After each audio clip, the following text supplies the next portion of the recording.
Hello Technolovers, Sekretaris Jenderal Jens Stoltenberg yang membawahi Fakta Pertahanan Atlantik Utara atau NATO menegaskan akan mendukung pasokan senjata ke Israel. Dukungan ini diberikan untuk mengatasi perang yang sedang berlangsung melawan Hamas. Di situs resmi NATO, negara-negara sekutu menekankan bahwa Israel memiliki hak yang sama untuk membela diri terhadap serangan yang dilancarkan oleh pejuang Hamas. Namun apa alasan sebenarnya sekutu NATO sepenuh hati mendukung Israel?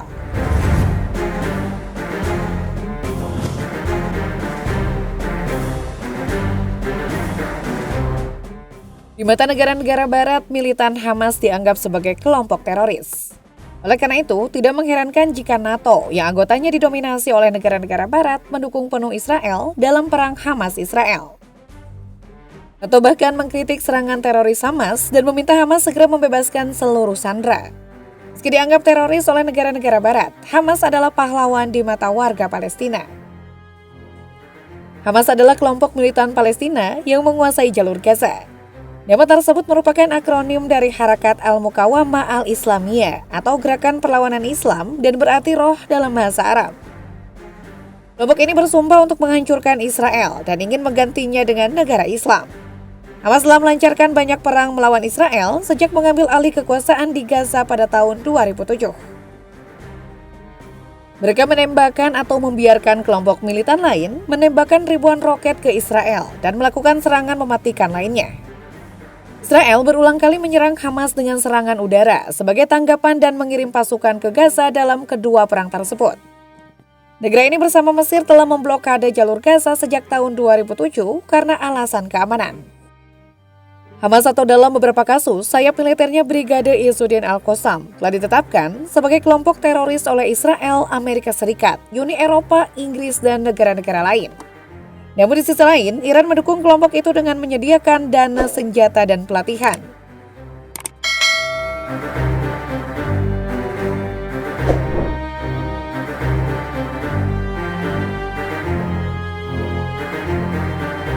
Israel adalah negara yang terkait dengan Uni Eropa. Hubungan keduanya dibingkai oleh Kebijakan Lingkungan Eropa atau INP, Kemitraan Euro-Mediterania, dan Uni Mediterania.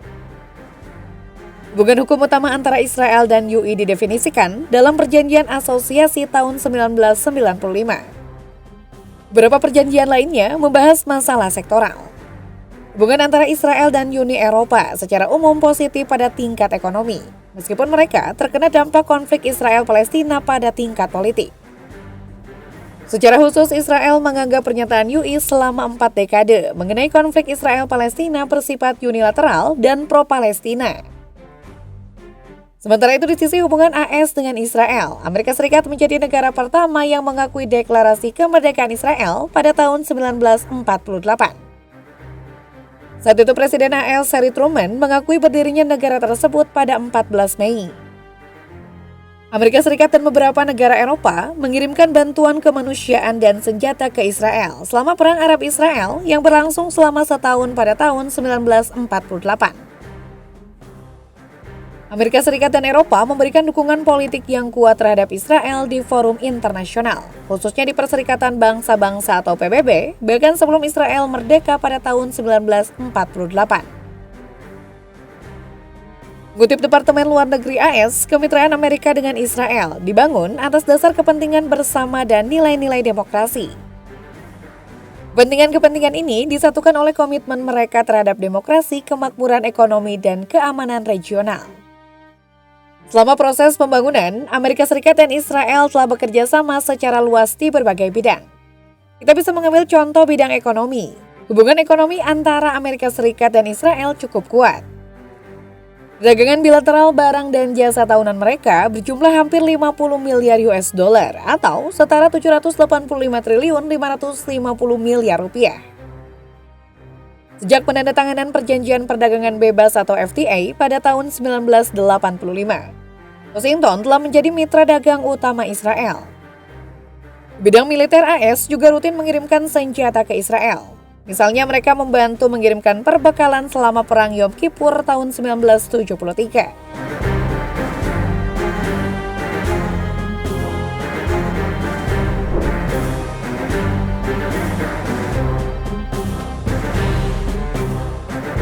Beberapa negara yang tergabung di NATO telah lama mendukung hak-hak Yahudi dan bahkan memiliki diaspora Yahudi.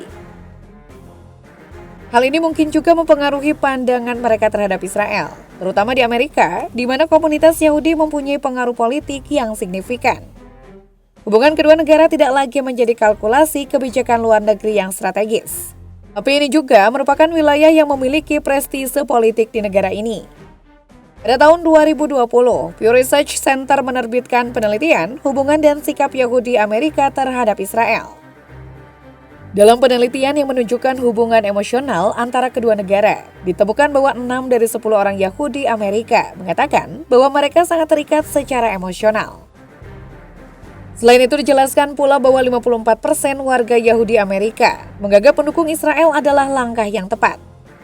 Dukungan signifikan ini juga datang dari fakta bahwa mereka merupakan kelompok kepentingan yang besar dalam politik Amerika, baik di Partai Republik maupun Partai Demokrat.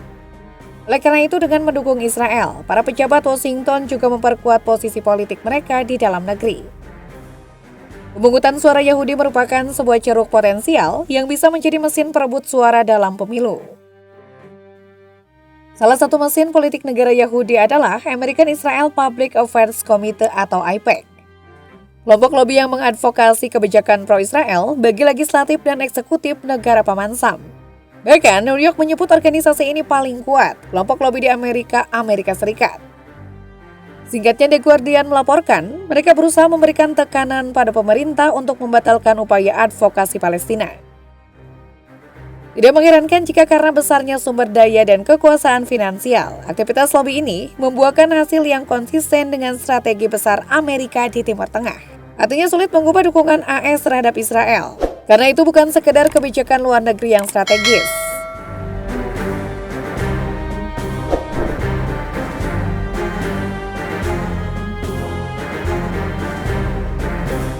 Beberapa negara anggota NATO percaya bahwa Israel adalah sekutu penting melawan ancaman keamanan di Timur Tengah. Seperti dilansir Politika, Presiden NATO Jens Stoltenberg bahkan secara eksplisit menyebut Iran dan kelompok Hizbullah yang berbasis di Lebanon sebagai pihak yang harus diwaspadai, bahkan dalam konflik Israel-Palestina.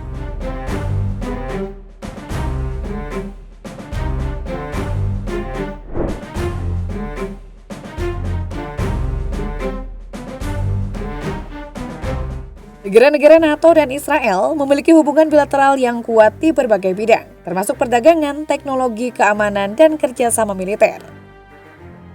Keputusan mereka untuk mendukung Israel merupakan salah satu cara untuk memastikan hubungan bilateral tetap kuat. Wah, sesuatu yang sangat kompleks dan rumit ya, apalagi kalau sudah melibatkan politik identitas. Gimana menurut kalian Teknolovers? Coba berikan tanggapan kalian di kolom komentar. Oke, seperti biasa, untuk terus update informasi dari channel ini, jangan lupa untuk klik tombol like dan share juga video ini. Sampai jumpa!